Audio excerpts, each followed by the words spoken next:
একটা বারের জন্য, একটা রাতের জন্য আমি ঘুমাতে পারি নাই।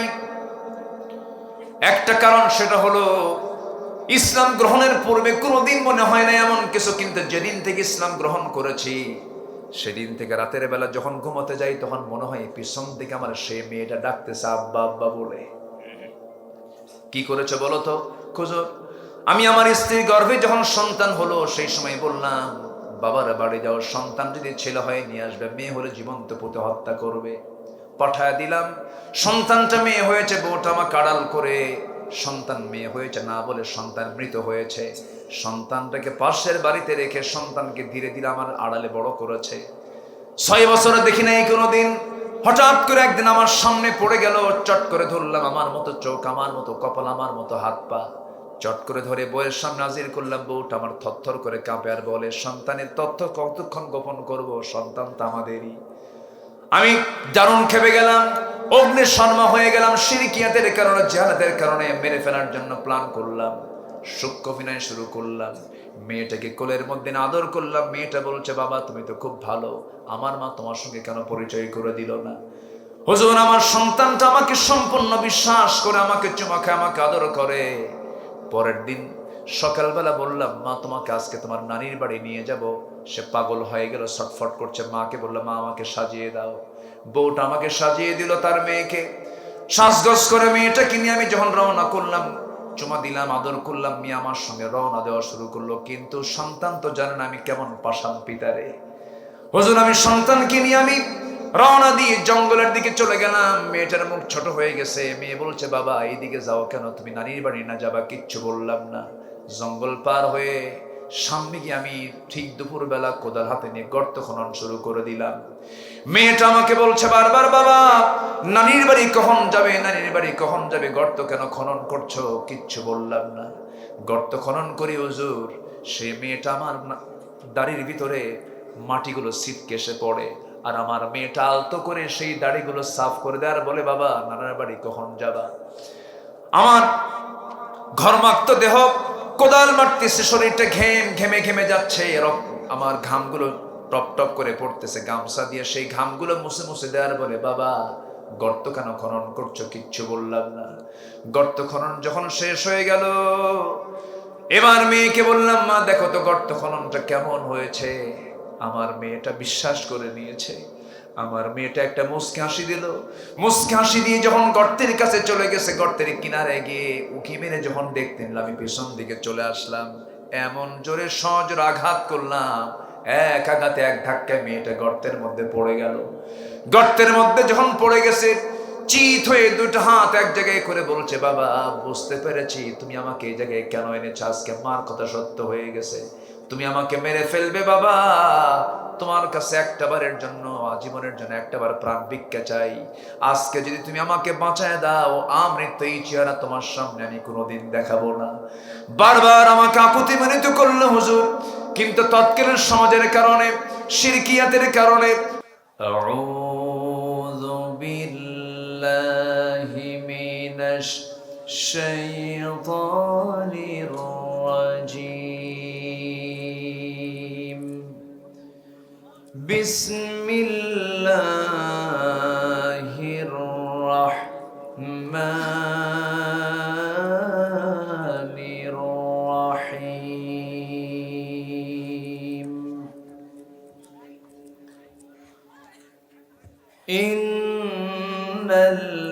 ইন্নাল্লাযীনা ইয়াতলুনা কিতাবাল্লাহি ওয়া আকামুস সালাহ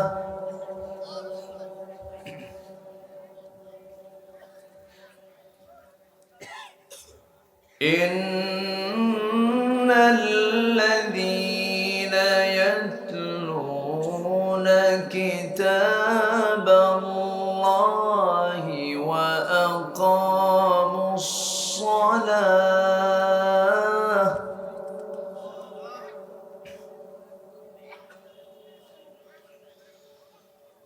وأقاموا الصلاة وأنفقوا مما رزقناهم سرا وعلانية يرجون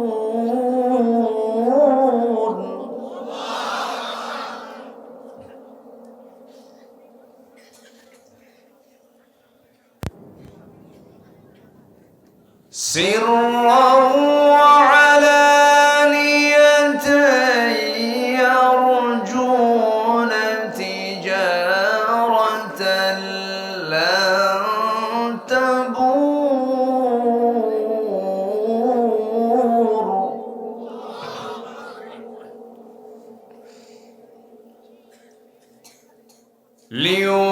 ليوفيهم أجورهم ويزيدهم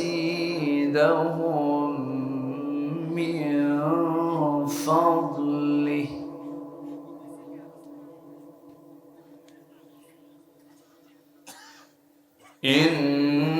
إنه غفور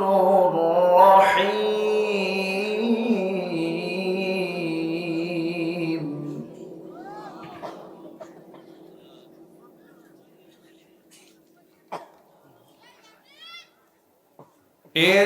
إنه غفور شكور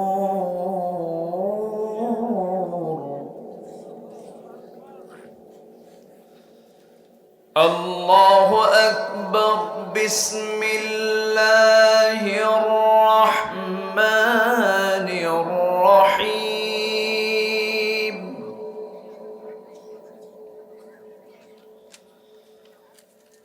إن الله وملائكته يصلون على النبي يا أيها الذين آمنوا صلوا عليه وسلموا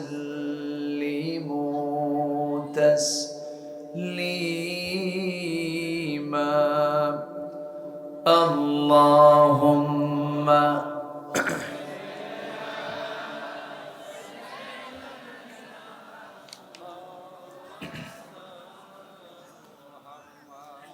وعلى آل سيدنا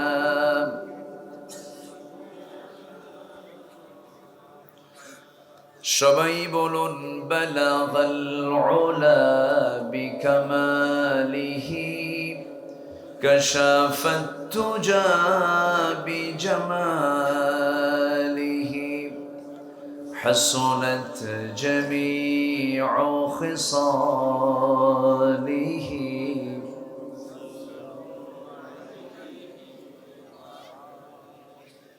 سورة يوسف بداري حكمة لقمان ما قارئ قرآن باري يهدي لساد مان ما بلغ العلا بكماله كشف التجى بجماله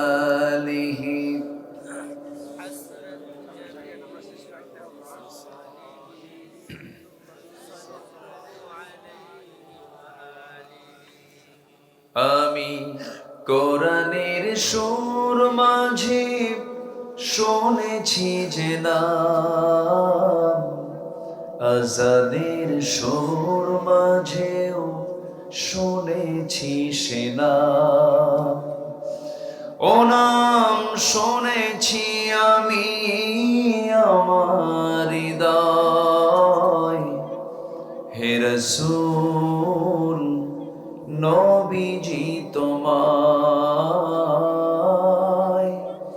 হে রাসূল নবীজি তোমায় সবাই বলি সাল্লাল্লাহু আলাইহি ওয়াসাল্লাম। পাবনা জেলার সুজানগর উপজেলার উলাট শাহাদত আফরোজা ওয়েলফেয়ার ট্রাস্টের নিমিত্তে প্রতিষ্ঠানের চেয়ারম্যান জনাব শাহাদত হোসেন সাহেবের মরহুম মৃত পিতা রুহের মাগফিরাত কামনার্থে প্রথম বার্ষিকী তাফসীরুল কোরআন মাহফিল 2025 ওয়েলফেয়ার ট্রাস্ট প্রাঙ্গণে অনুষ্ঠিত আজকের এই মহৎ আয়োজনের সম্মানিত সুযোগ্য সভাপতি শাহাদত আফরোজা ইতিমখানা হাফিজে মাদ্রাসার সম্মানিত সভাপতি জনাব শেখ জালাল উদ্দিন, আজকের এই মহৎ আয়োজনের সম্মানিত অনারেবল চিফ গেস্ট, বিশিষ্ট সমাজসেবক শিল্পপতি জনাব আব্দুল হালিম সাজ্জাদ সাহেব, আজকের এই প্রোগ্রামের বরেণ্য অতিথিবৃন্দ, হাজারাত উলামায়ে কেরাম, বিশেষ করে কথা বলেছেন আমার অনুজ, আমার স্নেহধন্য হাফিজ কারি মাওলানা জাকির হোসাইন, উপস্থিত হাজারাত উলামায়ে কেরাম, ফদলায়ে ইজাম, সুশীল সমাজ, জাতির শ্রেষ্ঠ সন্তান, শিক্ষক মণ্ডলী, আজকের মাহফিলের প্রধান আকর্ষণ যাদেরকে নিয়ে আজকের এই সাজানো গোছানো বর্ণাঢ্য আয়োজন, তাওহীদের পতাকাবাহী, কালেমার ঝান্ডাবাহী, দ্বীন ইসলামের নর শারদুল বীর মুজাহিদ, প্রাণ প্রিয় সম্মানিত দ্বীনি ভাইরা, আড়ালে বসে আছেন শ্রদ্ধেয়া সম্মানিতা মা বোনেরা, আলোচনার সূচনায় আনুষ্ঠানিকতার মধ্য দিয়ে আমার পক্ষ থেকে আবারও দিল খোলা সালাম, আসসালামু আলাইকুম ওয়া রাহমাতুল্লাহি ওয়া বারাকাতুহু। সবাই কেমন আছেন? আমাকে প্রশ্ন করলেন, আল্লাহ তাআলা আমাকে তো আপনার সাথেই রেখেছেন, বলছি আলহামদুলিল্লাহ।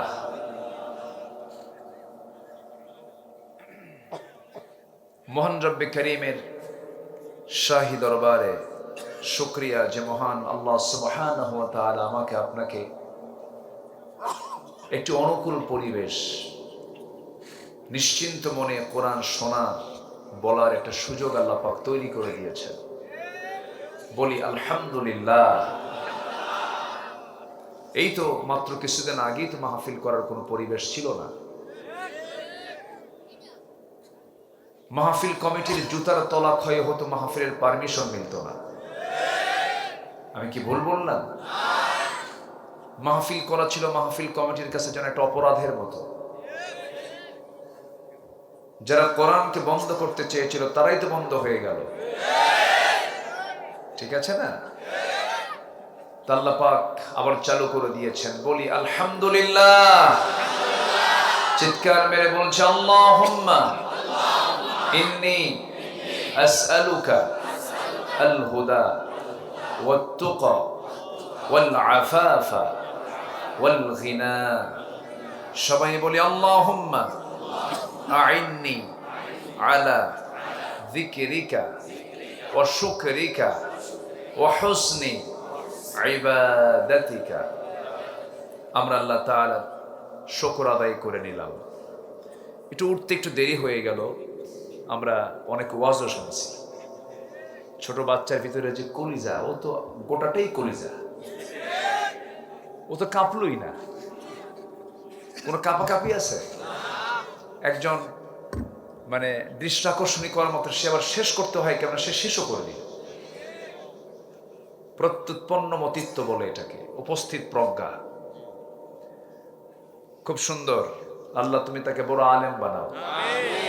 আবার জাকির নায়েকের মতো ইংরেজিতে কথা বললো একজন, সুন্দর না? সন্তানগুলোকে আলেম বানান, কাজে আসবে, কাজে আসবে এটা। হাফেজ ইঞ্জিনিয়ার বানান, হাফেজ ডাক্তার বানান, হাফেজ জজ বানান। কথা বোঝেন নাই? তাহলে এগুলো কাজে আসবে। প্রেসিডেন্ট ওয়ার্ল্ডের একজন প্রেসিডেন্ট কিন্তু আছেন হাফেজ, রিসেপ তাইয়েব এরদোয়ান। প্রেসিডেন্ট ওয়ার্ল্ডে একজন প্রভাবশালী একজন প্রেসিডেন্ট, একজন হাফেজ। মিশরের প্রেসিডেন্ট সাবেক ডক্টর মোরসি একজন হাফেজ, যার সিনার মধ্যে কোরআন থাকে। এটা নূর, তো নূর আছে যেখানে, আলো আছে সেখানে জুলুমাত দূর হয়ে যায়। সমাজে এই যে পচন ধরেছে, এই পচন দূর করার জন্য কি দরকার বলেন? কি দরকার? কোরআন দরকার। সে কোরআন থেকে কিছু কথা বলতে চাচ্ছি, সবাই শুনতে রাজি আছেন তো? এর মধ্যে কোনো কিছু বাদ পড়েছে? সব কিছু আছে না নাই? শুধু নাই শব্দ বাদ দিয়ে সবই আছে। বলি আলহামদুলিল্লাহ। সে বিশাল গ্রন্থ থেকে আমি কিছু কথা বলতে চাচ্ছি। পড়ুক না, যা আছে কুয়াশা পড়ুক, এটা নিয়ে পেরেশানির দরকার নেই। মাথায় না পড়লেই হলো। মাথায় পড়লে তখন তো আর উপায় নাই। থাকুক, পড়ুক, যেখানে আছে থাকুক। আমি যতক্ষণ আছি আপনি আমাকে সময় দেবেন তো নাকি? গতকালকে আমার মাহফিল ছিল বেশি দূরে না, সিলেট। আজকে পাবনা, আগামীকালকে কুমিল্লা। হ্যাঁ, তো আমারও পেরেশানি আছে, তবে আপনার চাইতে পেরেশানি কিন্তু আমার বেশি। অতএব আমাকে ছেড়ে কেউ যাবেন? আমাকে ছেড়ে কেউ যাবেন? সবাই থাকতে রাজি আছি তো? বিগত সকল সময়ের চাইতে এবার মাহফিলের পরিমাণ কমছে না বাড়ছে? আমার মনে হয় এলাকায় এটাই মনে হয় শেষ মাহফিল হচ্ছে নাকি? আরো মাহফিল আছে তো, কিন্তু হয়েও গেছে বহু বহু হচ্ছে, হয়ে গেছে, আরো হবে, হওয়া দরকার। আল্লাহ কবুল করুন। যত বেশি হবে জিকির হবে কার? আল্লাহ তাআলা। আর বেশি হলে পরে তখন যাত্রা টাত্রা আসবে না, আকাম কুকাম হবে না। যারা মাহফিল কমিটির দায়িত্ব পালন করবে তারা কখনো যাত্রার কমিটির দায়িত্ব পালন করতে পারবে না। ওগুলো ভণ্ডামি বাদ দিতে হবে। মসজিদ মে নামাজ পড়ো, হোটেল মে শরাব পেও। মসজিদে নামাজ পড়ো, হোটেলে গিয়ে মদও খাও। আল্লাহ খুশি থাক, শয়তানও যেন বেজার না হয়। এই চরিত্র কি ইমানদারের না মুনাফিকের? ইমানদার না মুনাফিকের? আমরা কি হতে চাই বলুন? কি হতে চাই আমরা? ইমানদার। আসুন আমরা মূল আয়াতের দিকে যাই। আমি দুটো আয়াত আমি তেলাওয়াত করছি, আমি খুব বেশি সময় নেব না। আপনার বিরক্ত হওয়ার আগেই আমি শেষ করব। বিরক্ত মানে কি, আপনার মানে একটা টাইম থাকে তো, মনের শরীরের বিভিন্নভাবেই আমি আপনার বিরক্তির উদ্রেক হব না। আমি খুব অল্প সময় শেষ করব। শুধু আমি দুটো আয়াতের একটু হক আদায় করার চেষ্টা করব, যেটাখান থেকে আমি তেলাওয়াত করেছি। একটু আসুন মূল আলোচনার দিকে যাচ্ছি। এই পৃথিবীতে চলতে গেলে আমরা ব্যবসা শব্দ শুনলে আগ্রহ কমে না বাড়ে? বলেন বলেন। জানো ওই ব্যবসাটা না খুব ভালো। কি ভাই, কোন ব্যবসা? কি আগ্রহ আছে না নাই? আচ্ছা, আল্লাহ তাআলা এই জন্য এই আয়াতের মধ্যে বিজনেস ঢুকাইছেন। কি ঢুকাইছেন? বিজনেস। তিনটা কাজ কোনো বান্দা যদি করে তার বিজনেসে কোনোদিন লস হবে না। জোরে বলি সুবহানাল্লাহ। এটা কিন্তু আল্লাহ তাআলার নিজের বক্তব্য, কারো বক্তব্য নয়। আল্লাহ রাব্বুল আলামিন বলেন, ইন্নাল্লাযীনা ইয়াতলুনা কিতাবাল্লাহি ওয়া আকামুস সালাতা ওয়া আনফাকু মিম্মা রাযাকনাহুম সিররাও ওয়া আলানিয়াতান ইয়ারজুনা তিজারাতান লান তাবুর। জোরে বলুন আল্লাহু আকবার। নিঃসন্দেহে যারা নাম্বার ওয়ান, এক নম্বর যারা কাজ করবে, এক নম্বর কাজ হলো যারা আল্লাহর কালামটাকে তেলাওয়াত করবে। কি করবে বলেন? তেলাওয়াত করবে। তেলাওয়াতের আগে হলো কিরাআত। প্রথম যে ওহীটা নাজিল হয়েছে সেটা হলো কিরাআত। ইকরা, পড়ো। কার নামে? আসতে বলবেন না, কার নামে? আল্লাহর নামে পড়ো। প্রথম যে ওহীটা নাজিল হলো যারা মক্কায় গিয়েছেন, মক্কা নদূরে মাত্র 3 মাইল দূরে জাবালে নূর। জাবালে নূরের উপরের দিকে একটা গুহা আছে, ইদহুমা। সেই গুহার নাম হলো গারে হেরা। সেই গারে হেরার ভিতরে আমার নবীজি 5টা বছর ধ্যানমগ্ন থাকলেন। সেই 5 বছর ধ্যানমগ্ন থাকতে থাকতেই সেই জায়গায় সেই ফেরেশতা আসলেন, যে ফেরেশতা সকল পয়গম্বরদের মাঝে এসেছিলেন। জিবরিল আমিন নবীর কাছে ওহী নাযিল করলেন, ইকরা বিসমি রাব্বিকাল্লাযী খালাক খালাকাল ইনসানা মিন আলাক ইকরা ওয়া রাব্বুকাল আকরামুল্লাযী আল্লামা বিল কলম আল্লামাল ইনসানা মা লাম ইয়ালাম। জোরে বলুন আল্লাহু আকবার। নবী হ্যাঁ, আপনি পড়ুন কার নামে? আসতে বলবেন না, কার নামে? আল্লাহর নামে, যিনি মানুষকে সৃষ্টি করেছেন জমাট রক্ত থেকে, ঝুলন্ত থেকে। যোগ সদৃশ ছিল মানুষের। যখন আল্লাহ পাক মানুষ সৃষ্টি করে যখন সুরক্ষিত একটা জায়গার মধ্যে মার জরায়ুতে যখন রেখেছেন, এটা প্রথমে ছিল হলো আলাক, জোকের মতো দেখা যায়। তো বিশ্ববিখ্যাত একজন ভ্রূণ বিজ্ঞানী, ভ্রূণ তথ্যবিদ, এমব্রায়োলজির একজন গবেষক ডক্টর কেইট মুর, উনি এই এমব্রায়োলজির উপরে অনেক কিছু তথ্যপাথ্য দিয়েছেন। ওনার কাছে যখন আলাক শব্দটা গেল, কোরআনের এই থিসিসটা যখন গেল, তখন ওনাকে নতুন করে জানানো হলো যে আলাক মানে হলো জোকের মতো কোনো কিছু দেখা যায়, এমন কিছুকে আলাক বলা হয়। উনি এটাকে মাইক্রোস্কোপ যন্ত্র দিয়ে দেখা শুরু করলেন, গভীর গবেষণা করে দেখেন কোরআন যে অর্থ দিয়েছে, কোরআন যে রায় দিয়েছে, এটাই রাইট। জোরে বলি সুবহানাল্লাহ। সম্মানিত বন্ধুগণ, আমি বছর 2 আগে কাতার থেকে দেশে আসছিলাম, দোহা টু ঢাকা। তো দোহা থেকে ঢাকার পথে আসতে নিয়ে আমি বিমানে চড়ি, মাঝে মাঝে চড়া হয়। তো বিশাল মানে জাস্ট মেঘের উপরে যখন বিমানটা চলতেছিল, নিচের দিকে তাকায় আমার চোখটা গেল সুদূর পর্যন্ত, চোখ আর পারল না, এত মেঘ, বিশাল মেঘমালা। তো ভাবলাম এই মেঘের কি ওজন আছে নাকি, আমি জানতাম না। এটা চিন্তা করলাম, এর ওজন যদি থাকে তাহলে তো কাম সারা। এটা সার্চ দিলাম, সার্চ দিয়ে দেখি যে না, মেঘের ওজনও আছে। বিজ্ঞান বলছে কিউমুলাস নামে কিছু মেঘমালা আছে যাদের ওজন হলো 10 লক্ষ টন। আল্লাহু আকবার বলেন। কিউমুলাস নামে কিছু কি বলে মেঘমালা আছে যাদের ওজন আরো বেশি। ভাবলাম দেখি তো কোরআনে আছে নাকি এই বক্তব্য। আল্লাহ রাব্বুল আলামিন 1500 বছর আগে জানায় দিলেন, হুয়াল্লাযী ইউরীকুমুল বারকা খাওফান ওয়া তামআন ওয়া ইউনশিস সাহাবাস সিকাল। জোরে বলুন আল্লাহু আকবার।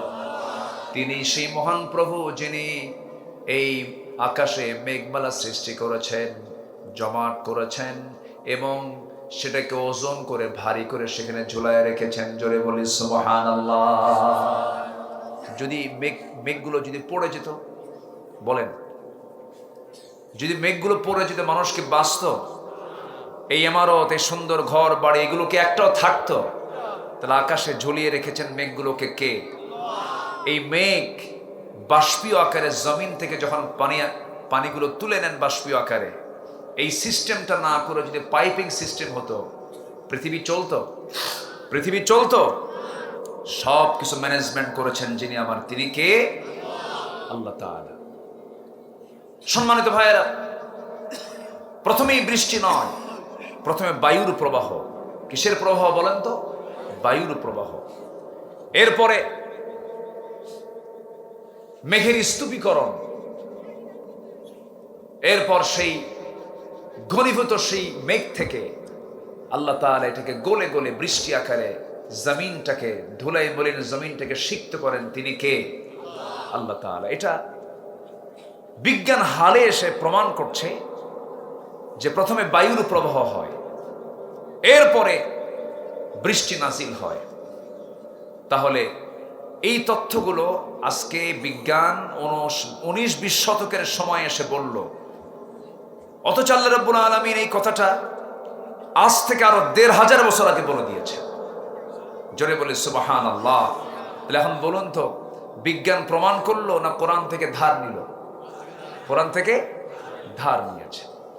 আল্লাহ রাব্বুল আলামিন বলেন, আল্লাহুল্লাযী ইউরসিলুর রিয়াহা ফাতুসিরু সাহাবান ফায়াবসুতুহু ফিস সামাই কাইফা ইয়াশা ওয়ায়াজআলুহু কিসাফান ফাতারাল ওয়াদাক ইয়াখরুজু মিন খিলালিহি فإذا أصاب به من يشاء من عباده إذا هم يستبشرون জোরে বলুন আল্লাহু আকবার।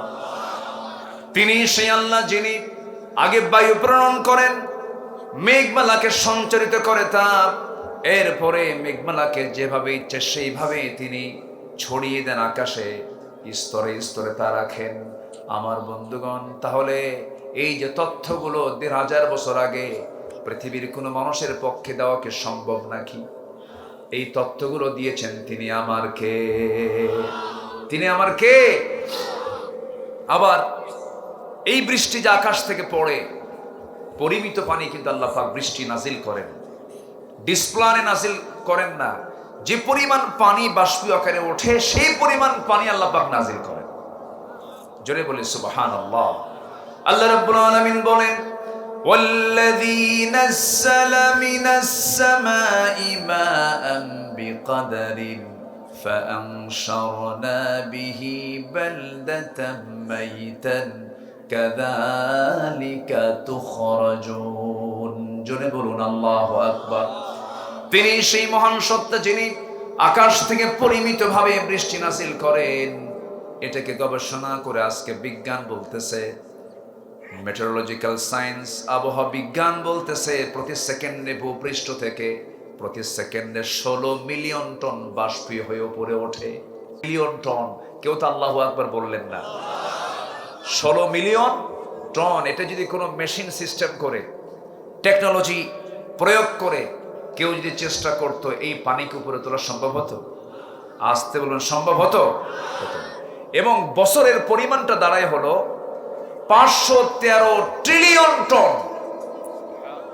513 ট্রিলিয়ন টন পানি গোটা দুনিয়া থেকে বাষ্প আকারে আল্লাহ পাক আকাশে ওঠা। দুনিয়া চালান কে আর অহংকার করে কে? কয় যে রাজাকারের নাতিপুতিরা চাকরি পাবে। রাজাকারের নাতিপুতিরা কার বান্দা?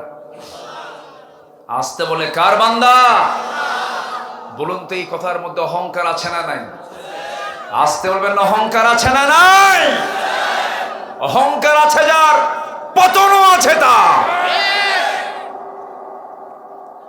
বহু কিছু করেছে তারা, অনেক কিছু করেছে। এই পাবনাতে দই বাজার 2014 সালে আমাকে লক্ষ্য করে গুলিও করা হয়েছে। ওরা মারামারি করলো, আগুন ধরায় দিল, মঞ্চে মাহফিল পণ্ড করে দিল। 3 দিন পরে শুনি মামলা হয়েছে, 1 নম্বর আসামি আব্দুল্লাহ আমিন। কি কথা বুঝতেছেন আপনারা? সম্মানিত বন্ধুগণ, সবকিছুর একটা শেষ আছে। সম্পদ কি কাজে লাগলো আপনার বলেন তো? একজন দেশের শীর্ষস্থানীয় ধনী, টপ লিস্টেড একজন ধনী, মাথা থেকে পা পর্যন্ত তার সবকিছু সাদা, মাথার চুল সাদা, দাড়ি সাদা, পাঞ্জাবি সাদা, পাজামা সাদা, জুতাও সাদা, মনে হয় কেবলই জিব্রাইল আসমান থেকে নাজিল হয়েছে। এত টাকার মালিক, হেলিকপ্টার নিয়ে অপেক্ষার প্রহর গুনছিলেন নেত্রী যে দরবেশ ছাড়া কেমনে যায়। দরবেশ আসতে পারে না, দরবেশ উঠছে নৌকায় গিয়ে, মাথার চুল কালো বানাইছে, দাড়িটা কাটছে। ধর্মের ব্যবসা আমরা করি না, তারাই ধর্মের ব্যবসায় চ্যাম্পিয়ন, যারা মন মতো দাড়ি রাখে, মন মতো দাড়ি কাটে। শেষ পর্যন্ত নৌকায় চললো, নৌকার বেড়ে না, নৌকার বেড়ে না। শেষ পর্যন্ত কোস্টগার্ড আইনমন্ত্রীকে ধরে বলে, স্যার সিনসি থানায় চলে। আমি কি একা আসছি? আমি তো জামাতের সাথে আসছি। কে কই যে দেখা যায়? কে মাথার চুল কালো লোকটাকে ভালো করে দেখো, ওটাই দরবেশ। লাভ হলো কি? কোনো লাভ নেই। সম্মান চাইতে হবে কার কাছে? আপনি আল্লাহর সৃষ্টি আরেকজনকে বেইজ্জত করে আপনার সম্মান নেবেন, অসম্ভব, অসম্ভব। কষ্ট পাচ্ছেন নাকি? কথা বলি, কথা বলি, জোরে বলি ইনশাআল্লাহ। কয় কাজে লস নাই বলেন তো? বলেন কয় কাজে লস নাই? 3 কাজে। নাম্বার 1, আল্লাহর কালাম যারা তেলাওয়াত করবে। আল্লাহু আকবার বলেন। আল্লাহর কালাম তেলাওয়াত করলে আমার কি হবে? ঈমান যদি দুর্বল থাকে, ঈমানটা তরতাজা হয়ে যাবে। আল্লাহ রাব্বুল আলামিন বলেন, ওয়া ইযা তুলিয়াত আলাইহিম আয়াতুহু যাদাতুহুম ঈমানাও ওয়া আলা রাব্বিহিম ইয়াতাওয়াক্কালুন। কোরআন যখন তেলাওয়াত হয়, ঈমানদারের ঈমানটা তাজা হয়ে যায়। যে দেহে কোরআন তেলাওয়াত বেশি, সেই দেহে রোগ কম। আগের যুগের দাদিরা কোরআন তেলাওয়াত করতেন, 80 বছর বয়সেও চশমা লাগতো না, কোরআন দেখে দেখে তারা পড়তেন। দাদিরা উঠতেন শেষ রাতে, ফজর নামাজ তারা পড়তেন। বুঝতেন কম, জানতেন কম, শিক্ষা দীক্ষা তেমন ছিল না, কিন্তু আদব স্বভাব সব ঠিক ছিল। শ্বশুর শাশুড়িকে সম্মান করেছেন, মুরব্বীদেরকে সম্মান করেছেন। কিন্তু একটা প্রশ্ন যদি করি, বসে বসে ঘরে শাহাদাত ভাইয়ের সঙ্গে একটা কথা বলছিলাম, বললাম একটা প্রশ্ন আপনাকেও করবো। ওই জায়গায় বলেছে, বলুন তো আজকে যে তালাকের প্রবণতা বেড়েছে, এটা শিক্ষিত সমাজে বেশি না অশিক্ষিত সমাজে বেশি? বলেন, মূর্খরা বেশি তালাক দেয় না শিক্ষিতরা বেশি তালাক দেয়? দেশকে আগায় দিয়েছে মূর্খরা, পিছায় দিয়েছে শিক্ষিত নামের কলঙ্করা। শ্রমিক শ্রম দিয়ে দেশকে আগায় দিয়েছে। এরপর প্রবাসী, আধুনিক মালয়েশিয়াকে সাজিয়েছে আমার দেশের প্রবাসীরা, কাতারকে সাজিয়েছে আমার দেশের প্রবাসীরা, রেমিটেন্স পাঠালো প্রবাসীরা। মূর্খ মানুষ, তেমন এলেম কালাম নাই। প্রবাসী দেশকে আগায় দিল, শ্রমিক দেশকে আগায় দিল, কৃষক হাড় ভাঙ্গা পরিশ্রম করে দেশকে আগায় দিল। দেশকে পিছায় দিল কারা? শিক্ষিত নামের কিছু মূর্খ। কি কি ঠিক কিনা বলেন? ওরা মূল শিক্ষিত নয়, কারণ তাদের কিসের তেলাওয়াত নাই? কিসের তেলাওয়াত নাই? এখানে একটা ফুল বাগান সাজানো হয়েছে, একটা মাদ্রাসা বানানো হয়েছে। আমি জানেন ঢুকেই আমি খুবই আনন্দিত।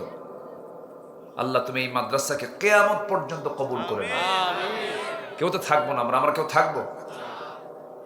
সত্য কয়েকদিন পর আপনার ছেলে মেয়ে সব দখল করে ফেলবে, বলবে যা কবরে যা।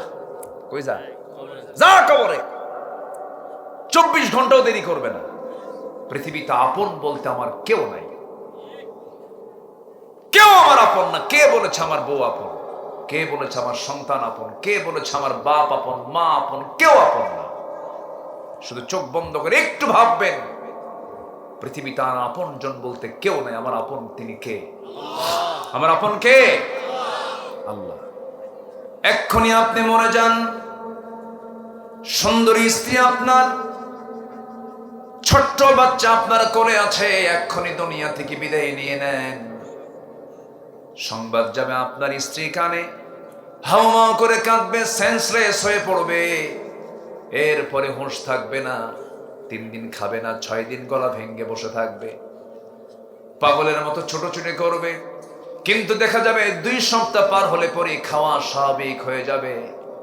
1 মাস হয়ে যাবে, হাসি মুখে ফুটবে। 2 মাস, 3 মাস, 4 মাস হয়ে যাবে, শ্বশুর বাড়ির লোকজন তোমার সুন্দরী কম বয়সী বউটাকে নিয়ে চলে যাবে। 6 মাস, 7 মাস হয়ে গেলে পরে মুরব্বীরা আনাগোনা করবে, কানাকানি করবে, এমন একটা মেয়েকে এই জায়গায় কেমন করে রাখবো? বিয়ের শাদী দেওয়া দরকার, জোর করে হয়তো বা বিয়ের শাদী দিয়ে দেবে। নতুন স্বামী যখন পেয়ে যাবে, নতুন স্বামীর ঘর পর পর ওই মেয়েটাই, ওই বউটাই তোমার বলবে তার আব্বা আম্মাকে, আব্বা আম্মা তোমরা যে আমাকে বিয়ের ব্যাপারে সিদ্ধান্ত নিয়েছো এটাই ভালো, কারণ আগের স্বামীর চাইতে স্বামী আমার আরো ভালো। এটাই দুনিয়ার নিয়ম। কেউ আমাকে মনে করবে না, আমাকে সব ভুলে যাবে। যিনি আমাকে কখনো ভুলবেন না, যিনি আমাকে কখনো ছাড়বেন না, তিনি আমার একমাত্র কে? আল্লাহ বলছেন, বান্দারে তুই আমাকে ভুলে থাকিস কেমনে? তুই কি জানিস তুই আমার দিকে 1 হাত আগালে আমি তোর দিকে 10 হাত আগাই। তুই আমার দিকে হেঁটে হেঁটে আসবি, আমি তোর দিকে দৌড়ায় দৌড়ায় যাব। তুই আমার কালামের তেলাওয়াত কর, এর সঙ্গে সম্পর্ক রাখ। এটা এমন একটা কিতাব, সায়েন্টিস্ট সায়েন্স নেবে পাবে, বিজ্ঞানী বিজ্ঞান নেবে পাবে, সাহিত্যিক সাহিত্য নেবে পাবে, ব্যবসায়ী ব্যবসা নেবে পাবে, লেখক লেখা নেবে পাবে, চাকরিজীবী চাকরি পদ্ধতি নেবে পাবে, ব্যাংকের ব্যাংকের পদ্ধতি পাবে, আইনজীবী আইন পাবে, রাজনীতিবিদ রাজনীতি পাবে, রাষ্ট্রপতি রাষ্ট্রের পদ্ধতি পাবে, শাসক তার শাসন পদ্ধতি পেয়ে যাবে। কোন দিক থেকে আপনি চান, সকল কিছুর সমাধান এই কিতাবের মধ্যে আছে না নাই? আমার বন্ধুগণ, আল্লাহ তাআলা আমাকে মাফ করার জন্য কত অস্থির তিনি অবস্থান করেন হলো আরশ আজিমে। কোথায় থাকেন তিনি? আরশ আজিম। আর রহমান আলাল আরশ ইস্তাওয়া। আল্লাহ পাক আরশ আজিমের সমাসীন থাকেন। সে আরশ আজিম থেকে প্রত্যেক রাত্রিতে ফিস সামাঈদ দুনিয়া, দুনিয়ার আকাশে এসে বলেন, আলা মিন মুস্তারজিকিন ফা আলা মিন মুস্তাগফিরিন ফা আলা মিন মুস্তাগফিরিন ফাগফির লাহ। কোন ক্ষমা প্রার্থী আছে আমি তাকে ক্ষমা করে দেব। প্রথম আকাশে আসেন। এই যে আকাশ আমরা দেখতে পাই, এটা হলো কয় নাম্বার আকাশ? 1 নাম্বার। বলেন কয় নাম্বার? এর উপর আরো কয়টা আছে? বলেন কয়টা আছে? আল্লাহ কি 1 আকাশের মালিক না 7 আকাশের মালিক? আর সেই 7 আকাশের মালিকের বান্দা আমি, ছোট্ট একটা মানুষ, 4-5 বার পায়খানা করলে হুঁশ থাকে না, সে আবার অহংকার দেখায়। কিছু চেহারা সুন্দর কিছু যুবক আছে, বিশাল বডি, একটু জিম টিম করে, বডি টডি ভালো, চেহারাটা একটু ভালো, রাস্তায় যখন হাঁটে বুঝায় আমি একখান মাল। তুমি কিচ্ছু না বাবা, কিচ্ছু না। মরে গেলে 3 দিনে চামড়া নাই, 7 দিনে নারী ভুঁড়ি নাই, এরপরে সিগাল ঢুকবে, সাপ ঢুকবে, বিচ্ছু ঢুকবে, 3 মাসে তোমার চামড়াও নাই, কিচ্ছু নাই, কয়েকটা হাড় ছাড়া। কিসের বড়াই করো তুমি? তোমার জন্ম 1 ফোঁটা পানি থেকে। অহংকার বান্দার জন্য নয়। চোখ বন্ধ করলে সব অহংকার ছুটে যাবে। অহংকার কার? আর সে আল্লাহ বলছেন কি জানেন? সে আল্লাহ বলতেছেন, বান্দা আমি দুনিয়ার আকাশে চলে আসি আমি তোমাকে মাফ করার জন্য। আকাশটা কত বড় দেখেন।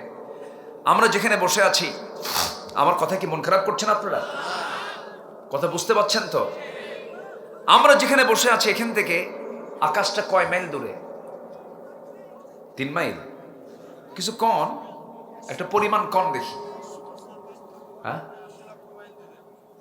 কোথায় কোথায় 9 কোটি 80 লক্ষ মাইল দূরে? আকাশ আকাশ। সূর্য চন্দ্র একটা এস্টিমেট করা যায়। আকাশ কই? আকাশের কোনো কেউ তথ্য পাইছে খুঁজে? কিন্তু আকাশ দেখা যায় না? দেখা যায়। এই ছাদের মালিককে। খুঁটি কয়টা? 4-5টা আছে মনে হয়, নাকি? কোনো খুঁটিমুটি আছে?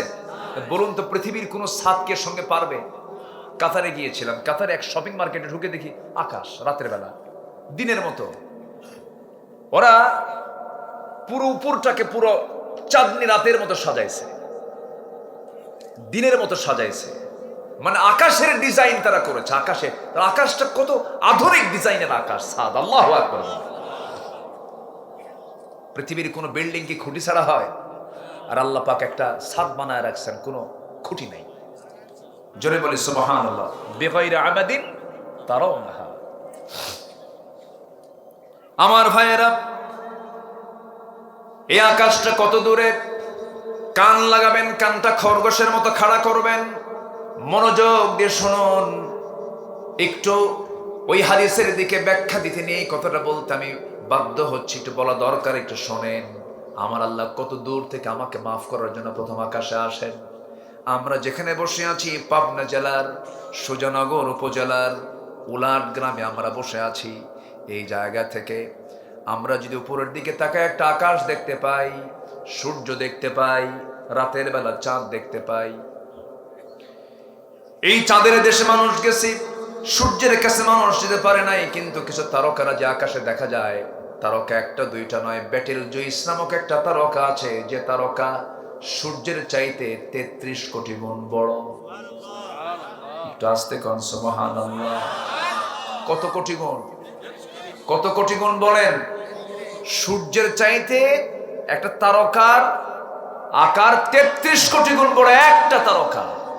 এরকম করে গ্যালাক্সি, এক একটা গ্যালাক্সির মধ্যে আছে 500 বিলিয়ন তারকা। মিলিয়ন না, 500 বিলিয়ন তারকা আছে এক একটা গ্যালাক্সির মধ্যে। ওটা কিন্তু আকাশ না, মহাশূন্যে ঝুলতেছে, মহাশূন্যে ঝুলতেছে।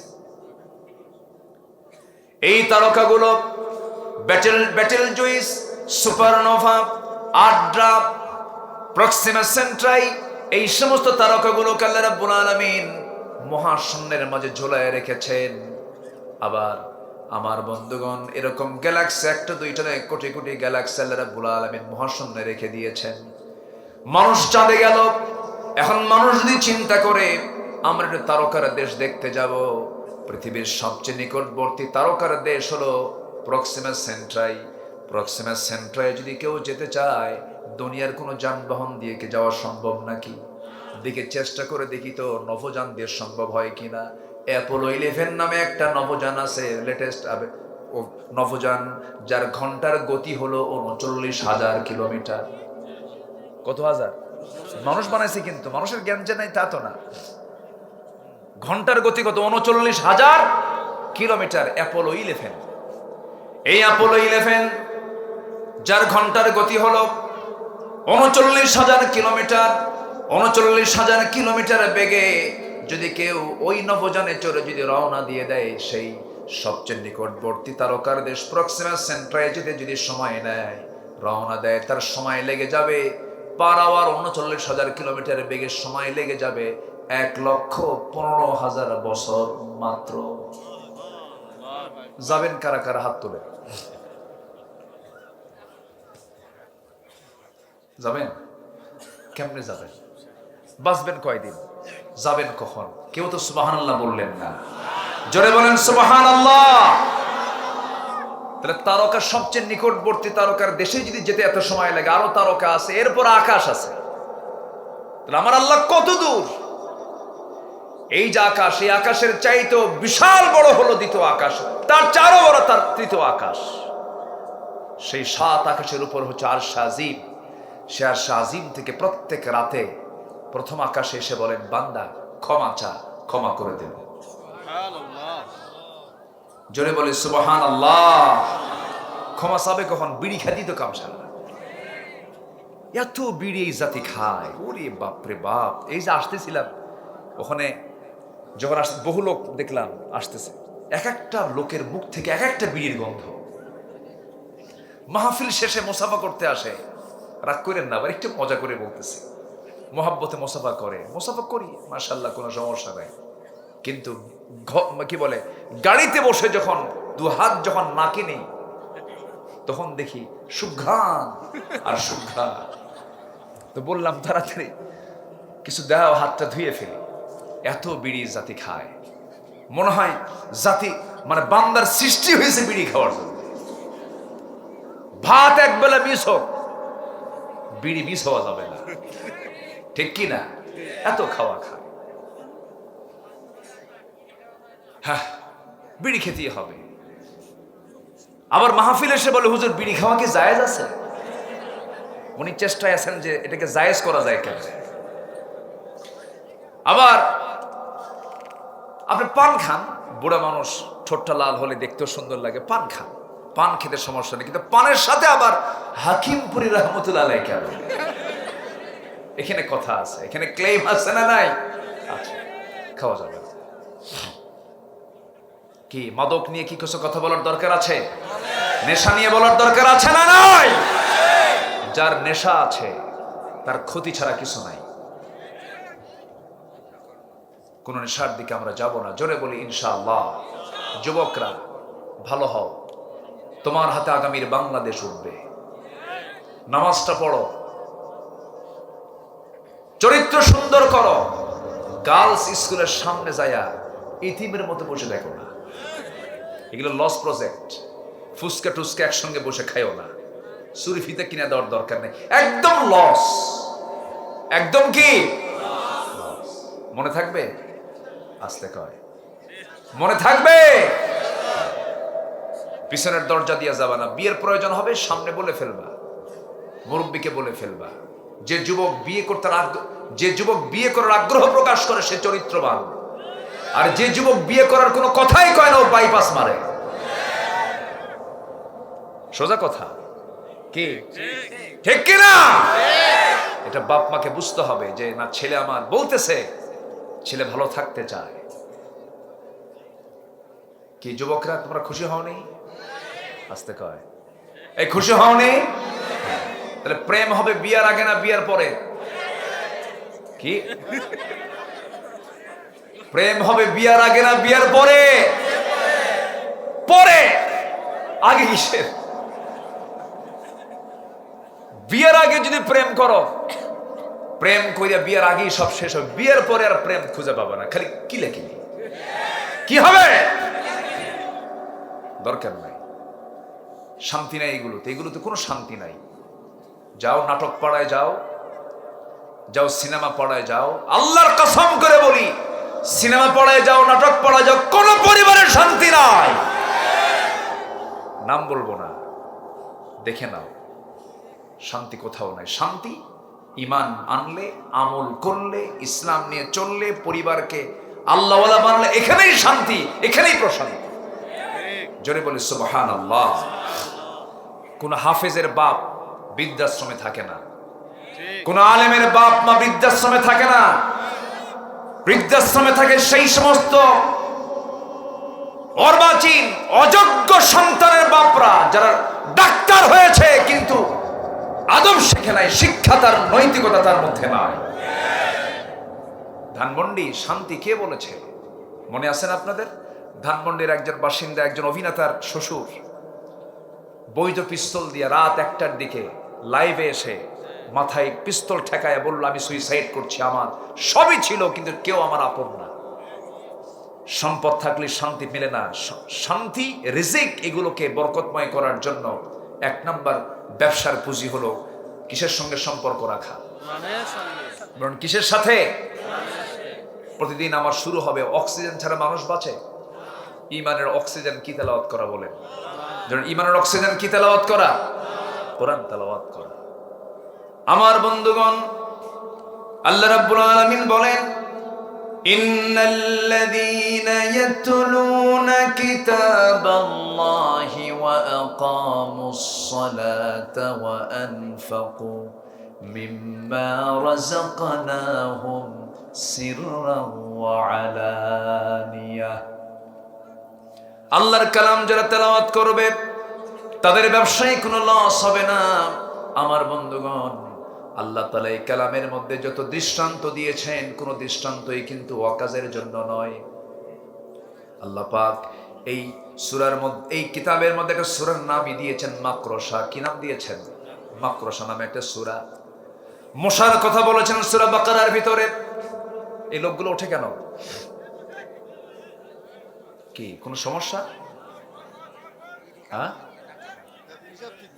কি চাপ? চাপ শীতকাল তো বুঝি, তো চাপ লাগে, নিম্নচাপ, নো প্রবলেম। দয়া করে কি ঊর্ধ্ব চাপে যাবেন না, বিড়ি খাওয়ার চাপও কিন্তু আছে। একটু বসেন, জি বসেন, কষ্ট পাচ্ছেন না তো? বসুন আমার ভাইয়েরা। জি, অসুবিধা হলে শেষ করে দেব কিন্তু। হ্যাঁ বসেন। আল্লাহ পাক মশার কথা বলেছেন কোরআনে। কিসের কথা? কাফেররা কয়, মাযা আরাদাল্লাহু বিহাযা মাসালা। কি দরকার ছিল আল্লাহর কাছে মশার উদাহরণ দেওয়া কোরআনের মধ্যে? কি দরকার? মশা কি ছোটখাটো প্রাণী মনে হলো? কি ছোটখাটো? আচ্ছা, মশার ভয়ে মশারি আমরা টাঙ্গাই না? আমার ভয়ে মশাই দৌড়াই। মশা দৌড়ায় না আমি বিপদে না মশা বিপদে? শক্তিশালী কে?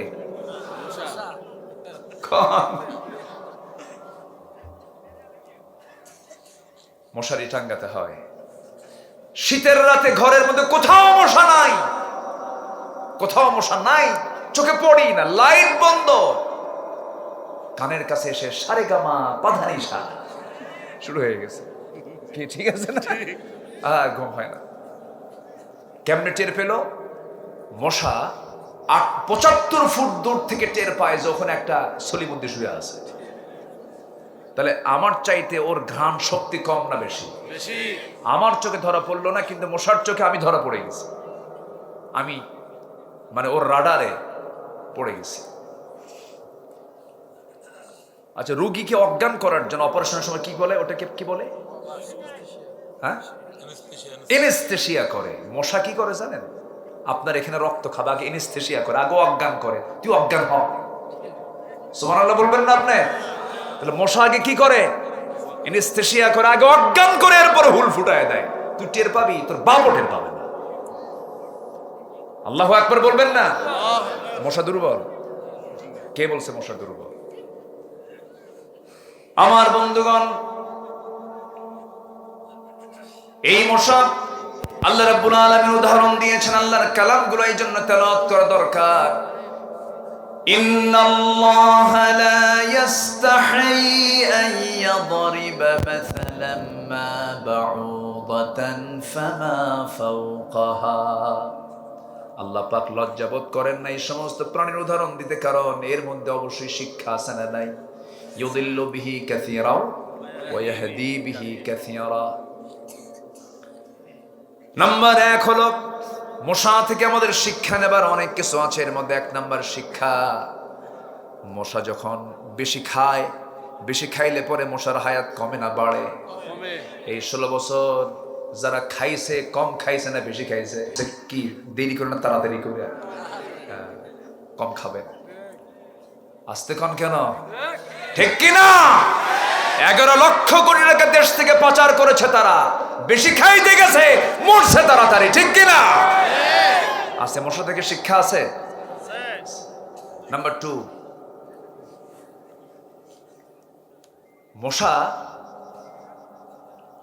যখন ওড়ে, নাকের কাছে, কানের কাছে যখন ভন ভন করে, ভন ভন আওয়াজ হয় না?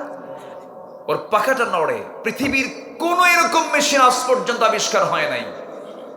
মশা প্রতি সেকেন্ডে তার পাখার ঝাপটাই হলো 300 থেকে 600 বার। 300 থেকে 600 প্রতি সেকেন্ডে মশা তার পাখা নড়ায় 300 থেকে 600 বার। বলেন তাহলে আল্লাহ যে 1500 বছর আগে মশার কথা বলছে, এটা কি কি যৌক্তিকতা আছে না? আছে না? বলেন আছে না? আরেকটা কারণ, সেটা হলো নমরুদ মরছে কিসের কামড় খায়? বলেন কিসের কামড় খায়? মশার কামড় খায়। আল্লাহু আকবার। তাহলে আল্লাহর কালাম কি তেলাওয়াতের দরকার আসেনি? আসেনি? আমরা আল্লাহর কালামের তেলাওয়াত করব। জোরে বলি ইনশাআল্লাহ। আপনাদের পাবনার ভাষা খুব ভালো লাগে, খাবুলাই তো মাহালু খায়। হ্যাঁ, এত সুন্দর ভাষা। হ্যাঁ, তরকারি না দিচ্ছু নাকি? কি কয়? তরকারি? হ্যাঁ, তরকারি লেদে ধুস না?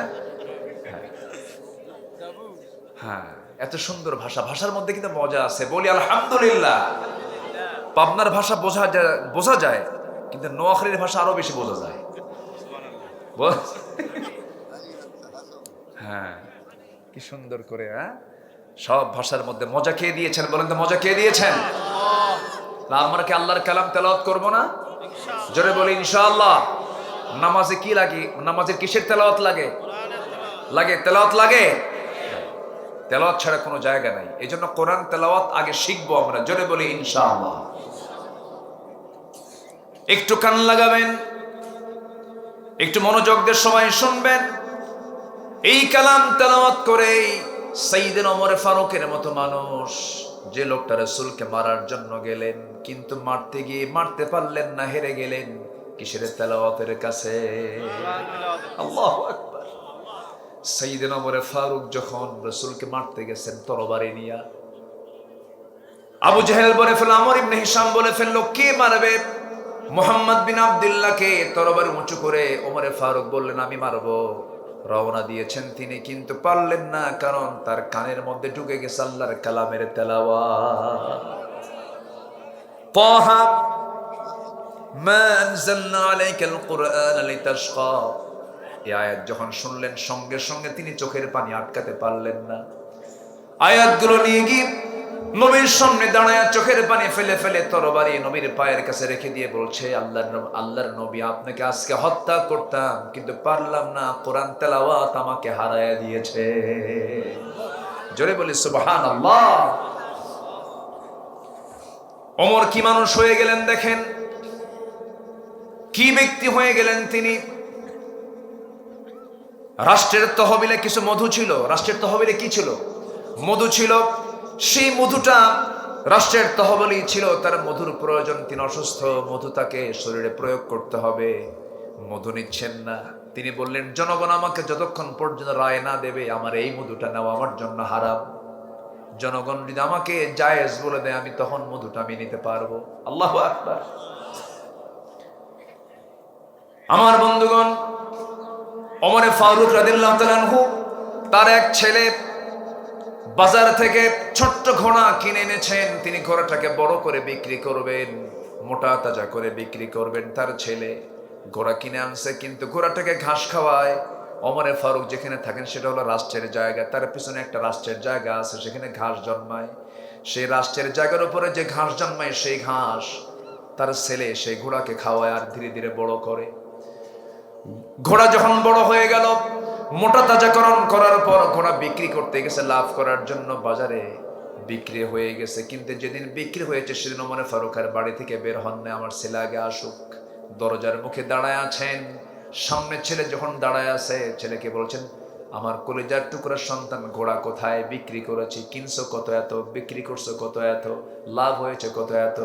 এই লভ্যাংশের টাকাটুকু রাষ্ট্রীয় কোষাগারে জমা দাও, কারণ ঘোড়া তোমার হতে পারে কিন্তু ঘাস হলো রাষ্ট্রের জায়গা। আরেকটু আস্তে করুন সুবহানাল্লাহ। কি কিসের তেলাওয়াত? বলেন কিসের তেলাওয়াত? কোরআনের তেলাওয়াত। ওমর ফারুক রাদিয়াল্লাহু তাআলা আনহু একদিন রাষ্ট্রের কিছু মধু পেলেন ভাগে। সেই মধুটা আবার 5 ভাগে ভাগ করে তিনি প্রতিবেশীদের মাঝে সমান করে দিবেন। মধুর বোতলটা নিয়ে এসে বউকে বলছেন, বউ আমার, বেশি দিন কিন্তু আগের কথা নয়, ওমর ফারুক ছিলেন 40টা রাষ্ট্রের তিনি রাষ্ট্রপ্রধান। কয়টা রাষ্ট্র বলেন? 40টা রাষ্ট্রের রাষ্ট্রপ্রধান তিনি।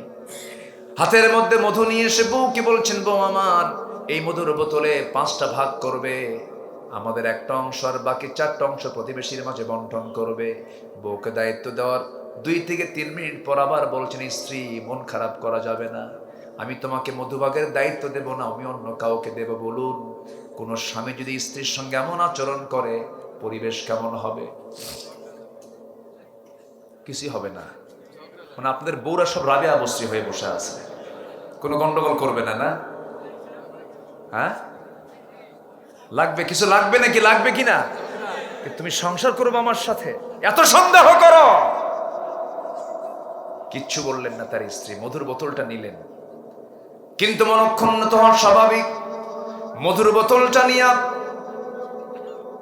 প্রতিবেশীর একজনের কাছে গিয়ে বললেন, ও আমার প্রতিবেশী ভাই, এই যে মধুর বোতল তোমাকে দিয়ে গেলাম, এটাকে তুমি সমান 5 ভাগে ভাগ করবে, একটা ভাগ আমাকে দেবে, বাকি 4 ভাগ 4 জনকে দিয়ে দিবা। তিনি তার অংশ, মধুর বোতল নিয়ে তার অংশটুকু নিয়ে বউয়ের সামনে এসে বলছে, আমার স্ত্রী, আল্লাহর কসম করে বলি, আল্লাহর কসম করে বলি, আমি তোমাকে ভালোবাসি, আমি তোমাকে সন্দেহ করি নাই, আমি তোমাকে ডাউট করি না, আমি তোমাকে একটাবারের জন্য সন্দেহ করে আমি তোমার কাছ থেকে মধুর বোতল ফেরত নেই নাই। মধুর বোতলটা ফেরত নেওয়ার উদ্দেশ্য হলো, মধু হলো তরল জিনিস, এটাকে ভাগ করতে গেলে, এটাকে যখন তুমি ভাগ করতে যাবে সেই সময় কিছু মধু তোমার হাতে লেগে যাবে। সেই মধুটা 1 ফোঁটা হোক, 2 ফোঁটা হোক, 3 ফোঁটা হোক, এতটুকু মধু আমাদের ভাগে বেশি আসুক চাই নাই মনে করে মধুভাগের দায়িত্ব আমরা অন্যের কাঁধে তুলে দিয়েছি। কিসের তেলাওয়াত? বলুন কিসের তেলাওয়াত? কোরআন। তেলাওয়াত করলে মানুষ ভালো হয়ে যায়। বলি আলহামদুলিল্লাহ। আমরা কোরআনটাকে বুঝবো নিয়মিত, জোরে বলি ইনশাআল্লাহ। কিন্তু কোরআন তেলাওয়াত হয় আমার দেশে কখন জানেন? মানুষ যখন মরে যায়। যখন মানুষ কি হয়, হুজুর কিছু ভাড়া করে আনো তো, আল্লাহ ঠেকা পড়ছে তোমার ওই ভাড়া করা তেলাওয়াত আল্লাহ কবুল করা। কি কথা কি বুঝতেছেন আপনারা? সারা জীবন আকাম কুকাম করে বেরিয়েছ। কোরআন নাজিল হয়েছে মরা লোকের জন্য না জিন্দা লোকের জন্য? জিন্দা লোকের জন্য কোরআন নাজিল হয়েছে। সম্মানিত ভাইয়েরা, এই কোরআন তেলাওয়াত করেই তো ওমর ভালো হয়েছেন। একজন সাহাবী নবীর সামনে বসে বসে কান্দে। রাসূল বলেন, সাহাবী কান্দো কেন হুজুর? আপনি বলেছেন ইসলাম কবুল করলে সব গুনাহ মাফ হয়, কিন্তু আমার মনে হয় একটা গুনাহ মাফ হয় নাই। কি গুনাহ হুজুর? নিজের হাতে নিজের মেয়েকে খুন করেছি। রাসূল বললেন, কেমনে খুন করেছে বলো তো? নবীজি আবার শুনতেন, কেউ কোনো কথা বলা শুরু করলে অনেক লম্বা সময় চুপ থেকে শুনতেন। দেখবেন না সমাজে কিছু লোক আছে শুনতে চায় না, খালি কয়, এরকম আছে না কিছু লোক আছে না? রাসূল এরকম ছিলেন, রাসূল শুনতেন লম্বা সময় নিয়ে। বসো, কি বলতে চাও বল। আমার নবীজি সামনে থেকে বসায়া দিলেন, চোখে তার পানি টলমল করছে, কাঁদতেছেন। রাসূল বলছেন, কেঁদো না সাহাবী, কি হয়েছে বলো? তিনি বলছেন, হুজুর আমি যেদিন থেকে দিন গ্রহণ করেছি সেই দিন থেকে আজ পর্যন্ত কোনো রাত আমি ঘুমাতে পারি না। একটা বারের জন্য, একটা রাতের জন্য আমি ঘুমাতে পারি নাই। একটা কারণ, সেটা হলো ইসলাম গ্রহণের পূর্বে কোনোদিন মনে হয় না এমন কিছু, কিন্তু যেদিন থেকে ইসলাম গ্রহণ করেছি সেদিন থেকে রাতের বেলা যখন ঘুমাতে যাই তখন মনে হয় পিছন থেকে আমার সে মেয়েটা ডাকতেছে আব্বা আব্বা বলে। কি করেছে বলো তো হুজুর? আমি আমার স্ত্রীর গর্ভে যখন সন্তান হলো সেই সময় বললাম, বাবার বাড়ি যাও, সন্তান যদি ছেলে হয় নিয়ে আসবে, মেয়ে হলে জীবন্ত পুঁতে হত্যা করবে। পাঠায় দিলাম, সন্তানটা মেয়ে হয়েছে, বউটা আমার কাড়াল করে সন্তান মেয়ে হয়েছে না বলে সন্তান মৃত হয়েছে। সন্তানটাকে পাশের বাড়িতে রেখে সন্তানকে ধীরে ধীরে আমার আড়ালে বড় করেছে। 6 বছরে দেখি নাই কোনোদিন। হঠাৎ করে একদিন আমার সামনে পড়ে গেল, চট করে ধরলাম, আমার মতো চোখ, আমার মতো কপাল, আমার মতো হাত পা, চট করে ধরে বউয়ের সামনে হাজির করলাম। বউটা আমার থরথর করে কাঁপে আর বলে, সন্তানের তথ্য কতক্ষণ গোপন করব, সন্তান তো আমাদেরই। আমি দারুণ খেপে গেলাম, অগ্নি শর্মা হয়ে গেলাম। শিরকিয়াতের কারণে, জাহালাতের কারণে মেরে ফেলার জন্য প্ল্যান করলাম, সূক্ষ্ম অভিনয় শুরু করলাম। মেয়েটাকে কোলের মধ্যে আদর করলাম। মেয়েটা বলছে, বাবা তুমি তো খুব ভালো, আমার মা তোমার সঙ্গে কেন পরিচয় করে দিল না? হুজুর আমার সন্তানটা আমাকে সম্পূর্ণ বিশ্বাস করে আমাকে চুমা খায়, আমাকে আদর করে। পরের দিন সকালবেলা বললাম, মা তোমাকে আজকে তোমার নানির বাড়ি নিয়ে যাব। সে পাগল হয়ে গেল, ছটফট করছে। মাকে বললাম, মা আমাকে সাজিয়ে দাও। বউটা আমাকে সাজিয়ে দিল তার মেয়েকে। সাজগজ করে মেয়েটাকে নিয়ে আমি যখন রওনা করলাম, চুমা দিলাম, আদর করলাম, মেয়ে আমার সঙ্গে রওনা দেওয়া শুরু করলো। কিন্তু সন্তান তো জানেন আমি কেমন পাষাণ পিতারে। হুজুর আমি সন্তানকে নিয়ে আমি রওনা দিয়ে জঙ্গলের দিকে চলে গেলাম। মেয়েটার মুখ ছোট হয়ে গেছে। মেয়ে বলছে, বাবা এইদিকে যাও কেন, তুমি নানির বাড়ি না যাবা? কিচ্ছু বললাম না। জঙ্গল পার হয়ে সামনে গিয়ে আমি ঠিক দুপুরবেলা কোদাল হাতে নিয়ে গর্ত খনন শুরু করে দিলাম। মেয়েটা আমাকে বলছে বারবার, বাবা নানির বাড়ি কখন যাবে, নানির বাড়ি কখন যাবে, গর্ত কেন খনন করছো? কিচ্ছু বললাম না। গর্ত খনন করি হুজুর, সে মেয়েটা আমার দাড়ির ভিতরে মাটিগুলো ছিটকেসে পড়ে, আর আমার মেয়েটা আলতো করে সেই দাড়িগুলো সাফ করে দেয় আর বলে, বাবা নানার বাড়ি কখন যাবা? আমার ঘর্মাক্ত দেহ কোদাল মারতেছে, শরীরটা ঘেমে ঘেমে যাচ্ছে, আমার ঘামগুলো টপ টপ করে পড়তেছে। গামছা দিয়ে সেই ঘামগুলো মুছে মুছে দেওয়ার বলে, বাবা গর্ত কেন খনন করছো? কিচ্ছু বললাম না। গর্ত খনন যখন শেষ হয়ে গেল, এবার মেয়েকে বললাম, মা দেখো তো গর্ত খননটা কেমন হয়েছে। আমার মেয়েটা বিশ্বাস করে নিয়েছে। আমার মেয়েটা একটা মুচকি হাসি দিল। মুচকি হাসি দিয়ে যখন গর্তের কাছে চলে গেছে, গর্তের কিনারে গিয়ে উকি মেরে যখন দেখতে নিলাম, আমি পেছন দিকে চলে আসলাম। এমন জোরে সজোরে আঘাত করলাম, এক আঘাতে এক ধাক্কায় মেয়েটা গর্তের মধ্যে পড়ে গেল। গর্তের মধ্যে যখন পড়ে গেছে, চিত হয়ে দুটো হাত এক জায়গায় করে বলছে, বাবা বুঝতে পেরেছি তুমি আমাকে এই জায়গায় কেন এনেছো। আজকে মার কথা সত্য হয়ে গেছে, তুমি আমাকে মেরে ফেলবে। বাবা তোমার কাছে একটা বারের জন্য, আজীবনের জন্য একটা বার প্রাণ ভিক্ষা চাই। আজকে যদি তুমি আমাকে বাঁচায় দাও, আমৃত্যু এই চেহারা তোমার সামনে আমি কোনোদিন দেখাবো না। বারবার আমাকে আকুতি মিনতি করলো হুজুর, কিন্তু তৎকালীন সমাজের কারণে, শিরকিয়াতের কারণে, জাহালাতের কারণে দিলের মধ্যে কোনো রহমত পয়দা হলো না, মায়া পয়দা হলো না, মহব্বত পয়দা হলো না। হাতের মধ্যে পাথর নিলাম, পাথর নিয়া সন্তানটার কলিজা বরাবর যখন পাথর মেরে দিলাম, ফিঙ্কি দিয়ে রক্ত পড়া শুরু হলো। আব্বা আব্বা করে চিৎকার করে ডাকলো। মায়া দয়া হলো না, নিচের হাতি পাথর চাপা দিয়া, মাটি চাপা দিয়া, বালু চাপা দিয়া জনমের মতো শেষ করে দিলাম। হুজুর, কয়েকটা রাত আজকে ঘুম হয় না আমার। বারবার সন্তানের ডাক যেন আমাকে ডাকতেছে, কে যেন পিছন থেকে ডাকে, এরকম মনে হয়। রাসূল সাহাবীকে জড়িয়ে ধরে বলছে, সাহাবী রে, দিন গ্রহণ করার কারণে তোমার এত বড় গুনাহ আল্লাহ রাব্বুল আলামিন তোমার জীবন থেকে সাফ করে দিয়েছে। আমার ভাইরে, অসভ্য মানুষগুলো, যেই সমাজের মানুষগুলো নিজের মাকে বিয়ে করত, সৎ মাকে বিয়ে করত, কাবাকে সামনে রেখে চতুর্দিকে তারা উলঙ্গ হয়ে তোয়াফ করত, সেই মানুষগুলো সোনার মানুষের রূপ নিলেন। আবু বকর তৈরি হলো, ওমর তৈরি হলো, আলী তৈরি হলো, ওসমান তৈরি হলো। এই যে জগৎধন্য মানুষগুলো সেই সমাজ থেকে বের করে টেনে এনেছেন কিসের তেলাওয়াত দিয়া? ইয়াতলু আলাইহিম আয়াতিহি কি ওয়া ইউযাক্কিহিম ওয়া ইউআল্লিমুহুমুল কিতাব ওয়াল হিকমাহ। জোরে বলি আল্লাহু আকবার। এক নাম্বার তেলাওয়াত। এক নাম্বার কি? তেলাওয়াত। কয়টা কাজে লস নাই? চলতেছে কয় নাম্বার? এই এক নাম্বার টেনে নিয়ে অযথা 2 দিন আরো বহু কথা ছিল, এখন তো সময় নাই। ঘুরে দেখবো না? আচ্ছা, দেখলাম না, আসেন দোয়া করি। খুবই সুন্দর, বলি আলহামদুলিল্লাহ। শীত কি একটু বেশি পড়ছে না?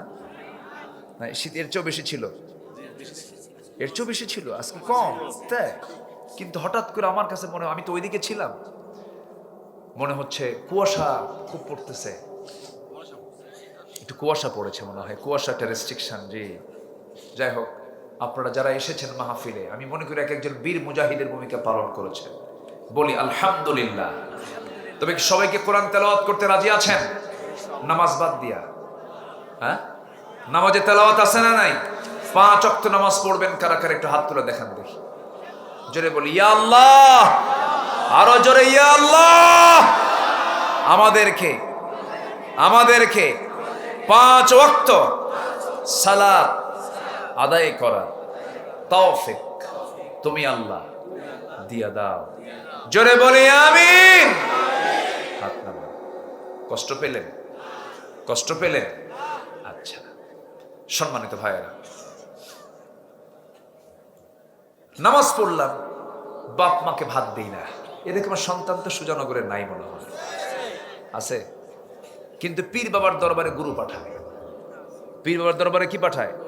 গরু পাঠায়। যে গরু পাঠায় সে আরেক বলদ, যে ছাগল পাঠায় সে আরেক রাম ছাগল, আছে না নাই? আচ্ছা, বাবার দরবারে গিয়ে সেজদা মারে, বাবা বাঁচাও। ওই বাবা বাদ দিয়া তোমার বাপকে বলো, আব্বা তুমি আমার জন্য দোয়া করো, একদম আর শাজিনে এই দোয়া পৌঁছে যাবে। জোরে বলে সুবহানাল্লাহ। ভাইজানের তো আব্বা নাই না? দুইজনই নাই। আহা, আপনি সবার বড় না? আপনারও বড় আছে? মাশাআল্লাহ। শাহাদত ভাই সবার ছোট? আচ্ছা, জি আলহামদুলিল্লাহ। আল্লাহ তুমি এই পরিবারকে দ্বীনের জন্য কবুল করে নাও। বহু ধনী তো আছে দেশে, আমরা তো গোটা দেশে যাই। গতকালকে ছিল হলো ওই যে হারামাইন গ্রুপের যিনি চেয়ারম্যান মাহতাবুর রহমান, তার বন্ধু আব্দুল করিম, এনআরবির চেয়ারম্যান, তাদের প্রোগ্রাম গতকালকে সিলেটে, সিলেট বিভাগের সবচেয়ে বড় মাহফিল গতকালকে ছিল। তো অনেক দেশের তো অনেকের সাথেই দেখা হয়, পরিচয় হয়।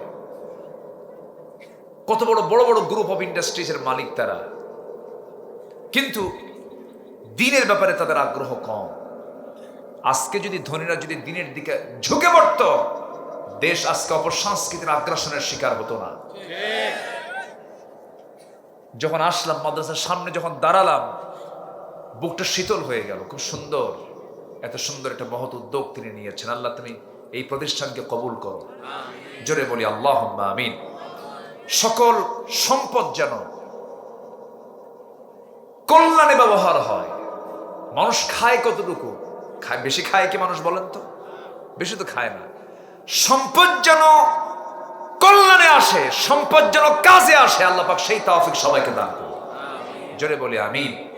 রাসূল কালকে হাদিসটা বলেছি আমি। রাসূল বলেন, আমার কাছে যদি উহুদ পাহাড় পরিমাণ যদি সম্পদ আসতো, আমি 3 দিনও রাখতাম না, 3 দিনের মধ্যে এগুলো সব খরচ করতাম মানবতার কল্যাণে। আল্লাহু আকবার বলে। রাসূল তো রাখেন নাই। মক্কার সবচেয়ে ধনী তিনি ছিলেন, খাদিজাকে বিয়ে করলেন, সবচেয়ে ধনী হলেন মক্কার রাসূল মুহাম্মদ সাল্লাল্লাহু আলাইহি ওয়াসাল্লাম। সব দিয়ে 3 মাস পর্যন্ত না খাওয়া। কয় মাস? চুলায় আগুনে জ্বলে নাই। বিশ্বনবীর ঘরে। আল্লাহু আকবার বলেন। এই যে সম্পদটাকে কাজে লাগাবো কার পথে?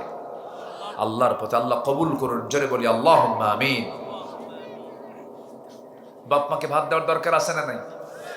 শুধু ভাত দিলেই হবে নাকি সেবা করা দরকার? একটা প্রশ্ন করি, মা বড় না বউ বড়? হ্যাঁ, ভালো করে কর। মা বড় না বউ বড়? মাহফিলে মা বড়, বাড়িতে বউ বড়। হ্যাঁ, দেখেন ঠিক কইছে, ঠিক। তাই তো মাহফিলে আসলে মার জন্য খুব দোয়া করে, কিন্তু বাড়িতে গেলে বউ মহাজন হয়ে যায়। আসতে কন কেন? মার দাম আছে, বউয়েরও দাম আছে। বউ তো সন্তানদের মা, ঠিক আছে, কিন্তু মার সমান কোন মানুষ পৃথিবী তার দ্বিতীয়টা নাই। এখানে কিন্তু সমস্যা সৃষ্টি হয়।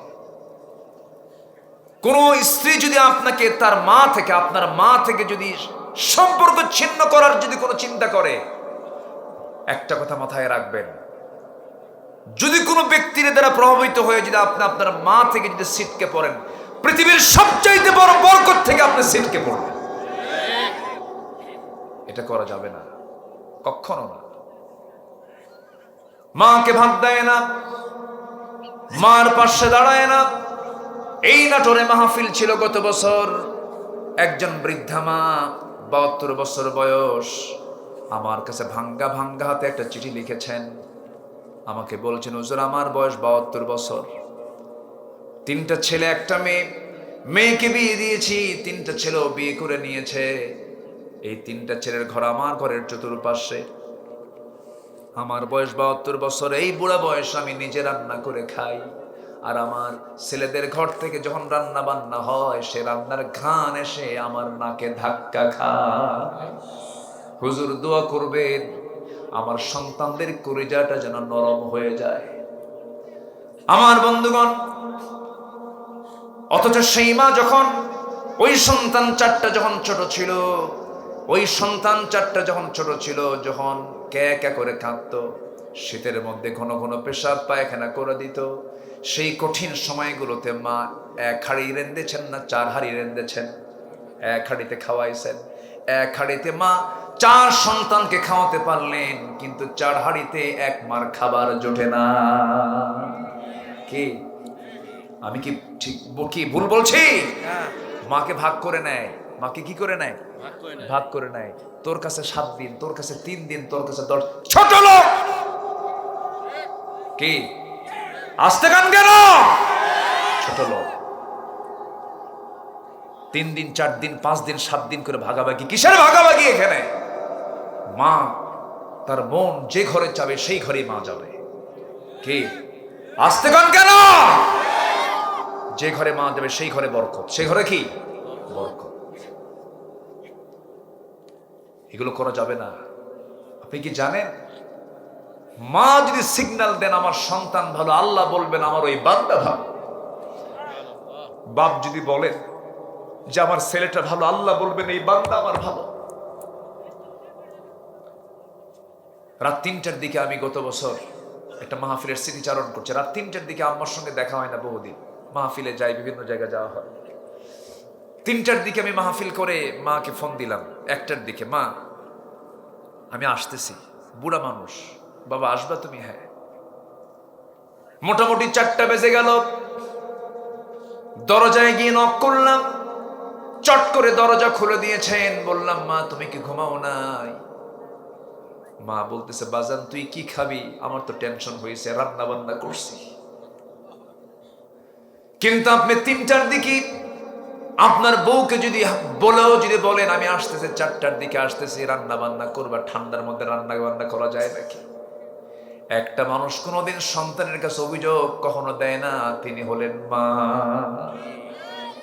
শাড়ি দিবেন না, কোনো ক্লেম নাই। কোনো কিছু কিনে দিবেন না, কোনো ক্লেম নাই। কিন্তু আপনি যদি কম দামি শাড়িও যদি কিনে দেন, কম দামি কোনো কিছু যদি নিয়ে যান, সেই মাটা সেই শাড়িটা একে ওকে দেখায় আর বলে, জানো আমার ছেলেটা এই কাপড়টা আমার দিছে, খুব খুশি। মা খুশি হয়ে যান। কিন্তু আপনার বউকে আপনি 4 ভরি পেটা স্বর্ণের চেন দিয়েছেন, বলবে তুমি আমার এই কেটে কি চেন দিলা? অমকের বউরে 6 ভরি স্বর্ণের চেন দিয়েছে। ভাইয়ের জন্য আপনি একটা কিনে দিয়েছেন, সে বলবে আমার ভাই কি কিনে আনছে, দাম কম। পৃথিবীর আপনি কোনো মানুষকে খুশি করতে পারবেন না, কিন্তু মা এমন একটা সম্পদের নাম, যার হারিয়েছে সেই তো বুঝতেছে, সেই তো টের পাচ্ছে। কিন্তু আপনার মার কাছে গিয়ে যদি আপনি সামনে গিয়ে শুধু যদি বলেন, মা তোমার জন্য একটা আপেল কিনে আনছি, মা আপেলটা দেখে বলবে, দে আপেলটা আমার হাতে দে। ছুরি দিয়ে কাটবে, বটি দিয়া কেটে কেটে টুকরো টুকরো করে বলবে, বাজান তোর মুখটা শুকনা, তুই খা, তুই বেঁচে থাক। জোরে বলি সুবহানাল্লাহ। নিজের মুখে কোনো কিছু না তুলে নিয়ে সন্তানের মুখে তুলে দেয় একমাত্র কে? শুধু মানুষের মধ্যে না, প্রাণীকুলের দিকেও তাকান আপনি। এতগুলো খাবার নিয়ে সবগুলো খাবার একটা পাখি তার বাচ্চাগুলোকে খাওয়ায় দেয়। এই মাতৃত্ব, এই মোহাব্বত কে তৈরি করে দিয়েছেন?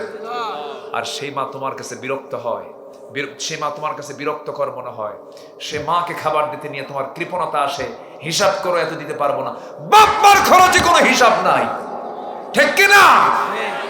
যা লাগবে বাপ মা এরকম কিছু চাইও না যে তুই আমার আকাশের চাঁদ দে, এরকম কিছু ডিমান্ড কি কোনো বাপ মার আছে?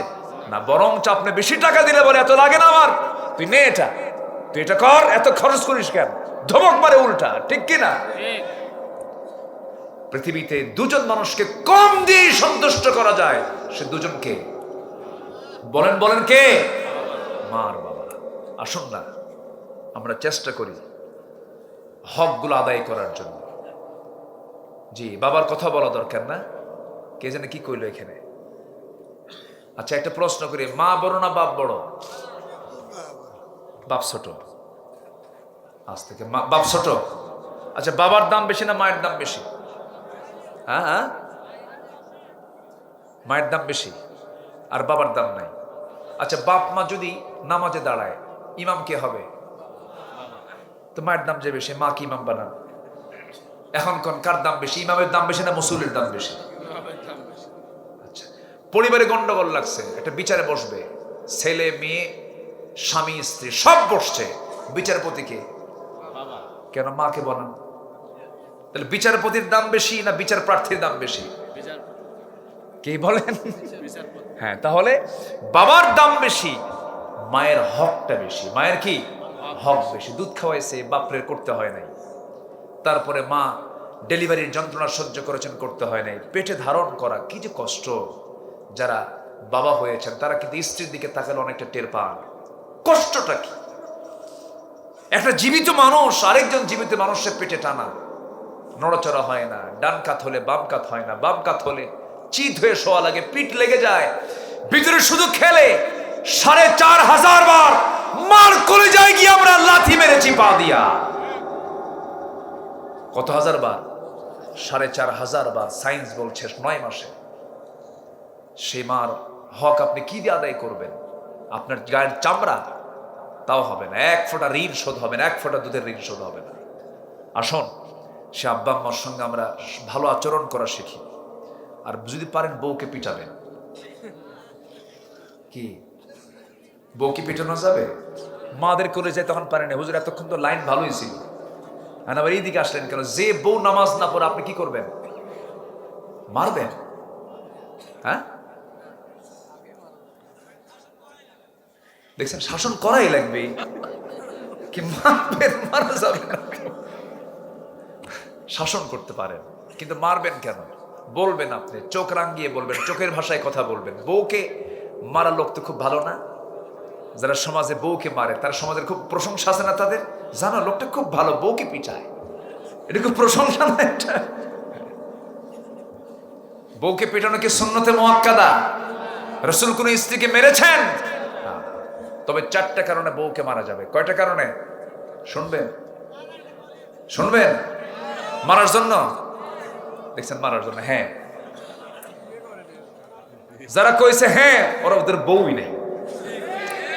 বলেন তো চেয়ারম্যান বড় না চেয়ারম্যানের বউ বড়? বলেন কে বড়? বই বড়। তুমি কত বড় চেয়ারম্যান জানা আছে, তুমি বসো। তুমি কত বড় হুজুর আমার জানা আছে, সব জানা আছে আমার, বসো। কি ঠিক আছে কিনা বলেন? বইয়ের কাছে হুজুরগিরি খাটে না।